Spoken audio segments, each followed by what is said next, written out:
آگے بڑھیں گے اور اللہ تعالیٰ مسلمانوں کے اس مشن کو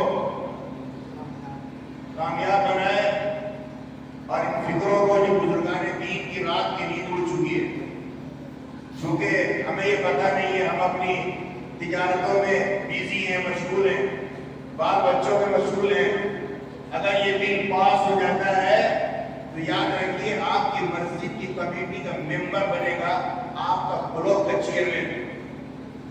یہ میں موٹے موٹے لفظوں میں بول رہا ہوں. آگے چل کے جو حالات آئیں گے نا، آپ کی مسجد کا فیصلہ کرے گا آپ کے ڈسٹرکٹ کا ڈی سی اور ڈی ایم. اس کو جان لیجیے. کیا آپ اس کو گوارا کریں گے؟ کبھی نہیں کر سکتے. میرے کہنے کا مطلب یہ ہے جو اس ملک میں مذہبی اعتبار سے ہمیں آزادی ہمارے کانسٹیٹیوشن نے دیا ہے، بھارت کے آئین نے دیا ہے، لہذا مذہبی اعتبار سے ہم آزاد رہیں گے. ہمارے مذہب میں انٹرفیئر کرنا نہ کسی واحد شخص نے کیا ہے، نہ وقت کی حکومت پر کیا ہے. کسی کو بھی حق نہیں ہے کہ ہمارے مذہب میں انٹرفیئر کرے. آگے چل کر کے یہ 5 وقت کی نمازیں اعلان ہو رہی ہے. ایک بات دیکھ دیجیے نا، 4 بار کی ضرورت کیا ہے؟ ایک بار میں تو لوگ سمجھ جائیں گے، 3 میں اور 4 بار کی ہونی ہے. کریں گے آپ؟ نہیں کریں گے. لیکن اگر یہ بل پاس ہوتا ہے، آئندہ حالات ایسے آنے والے ہیں. اس دور اندیشی کو آپ سمجھیے. آگے کیا حالات آنے والے ہیں اس کو سمجھیے. کوئی چھوٹا موٹا معاملہ نہیں ہے، بہت بڑا معاملہ ہے. اس لیے بغیر کسی تفصیل کے ہم اعلان کریں گے. علماء کی طرف سے جو آوازیں اٹھ رہی ہیں، ہم ان آواز میں انشاءاللہ لبیک انشاءاللہ. اللہ تعالیٰ عمل کی توفیق عطا فرمائے. اللہ تعالیٰ آج کی اس اجلاس کو قبول فرمائے. آنے والے جانے والے شریک ہونے والے ہر ایک کو قبول فرمائے. انتظام کرنے والے، جان مال لگانے والے، اللہ پاک ہر ایک کو اس دنیا اور آخرت میں بہتر سے بہتر بدلہ عطا فرمائے. وآخر دعوانا